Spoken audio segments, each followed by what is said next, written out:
আমাৰ মৰিগাঁৱৰ SBIৰ যিটো মেইন ব্ৰাঞ্চৰ তলত থকা যিটো ATM, সেই ATMত যোৱাকালি এটা ATM এক্সচেঞ্জ কৰাৰ এটা ঘটনা সংঘটিত হৈছিল। ATMটো এক্সচেঞ্জ কৰি পেলাই ল'ৰা এজনৰ পৰা সৰ্বমুঠ 30,000 টকা উলিয়াই লৈ গৈছিলে। আৰু এই গোটেই কথাখিনি আমাৰ ওচৰত ৰিপৰ্ট হোৱাৰ লগে লগে আমাৰ মৰিগাঁও পুলিচৰ টিমে গৈ পেলাই গোটেই ভিডিঅ' ফুটেজখিনি কালেক্ট কৰিলে আৰু আমি টেকন'লজি আমি ইউজ কৰিলোঁ। তাত সেই সময়ত কোন আছিল, কি আছিল, বিভিন্ন ধৰণৰ হিউমেন ইণ্টেলিজেঞ্চ ইউজ কৰিলোঁ। কৰি পেলাই আমি সব আইডেণ্টিফাই কৰি তাত থকা মানুহৰ উপস্থিতি এইবিলাক সব চাই মেলি তো আমি কুলসুমা বেগম নামৰ এগৰাকী মহিলা মৈৰাবাৰীৰ কাটিকটাৰ আমি সেই মহিলাগৰাকীক আমি এপ্ৰিহেণ্ড কৰোঁ।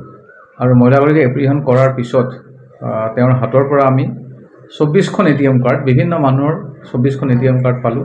আৰু যিগৰাকী ইয়াত ভিক্টিম আছিল, যাৰ পৰা পইচা উলিয়াইছিল সঞ্জীৱ বিশ্বাস, এই সঞ্জীৱ বিশ্বাসৰো আমি ATM কাৰ্ডখন তেওঁৰ হেফাজতত পাওঁ। আৰু তাৰ লগে লগে 28,400 টকা আমাৰ ৰিকভাৰী হয়। তো 30,000 টকা উলিয়াইছিলে, 28,400 টকা আমি পালোঁ। আৰু বিভিন্ন যিবোৰ ATM কাৰ্ড আছিলে সেইবোৰ ATM কাৰ্ড আমি চেক কৰোঁতে দেখিলোঁ যে বিভিন্ন মানুহৰ এইবোৰ ATM কাৰ্ড। আৰু আমি এতিয়া যিখিনি আমি সোধপোছ কৰিলোঁ, এই মহিলাগৰাকীয়ে পূৰ্বতেও এবাৰ লাহৰীঘাটত এই ঘটনাটো সংঘটিত কৰিছিলে। অকল আমাৰ জিলাতেই নহয়, আমাৰ ওচৰৰ দাঁতিকাষৰীয়া জিলাবিলাকতো এই ATMৰ ভিতৰত থাকি পেলাই এনেকৈ কিছুমান যেতিয়া নজনা মানুহ আহে বা বয়োজ্যেষ্ঠ মানুহ আহে, যি ATMখন ভালকৈ চলাব নাজানে, সেই মানুহবিলাকক এওঁলোকে ৰখি থাকে ATMৰ ভিতৰত সোমাই পেলাই।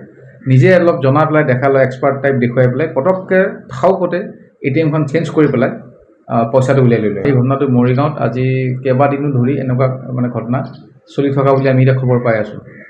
আৰু আমি তেওঁক এপ্ৰিহেণ্ড কৰিলোঁ। এতিয়া আমি ৰিমাণ্ডত ল'ম আৰু ইয়াৰ উপৰিও ক'ত ক'ত সংঘটিত কৰিছে এই কথাখিনি উলিয়াব লাগিব।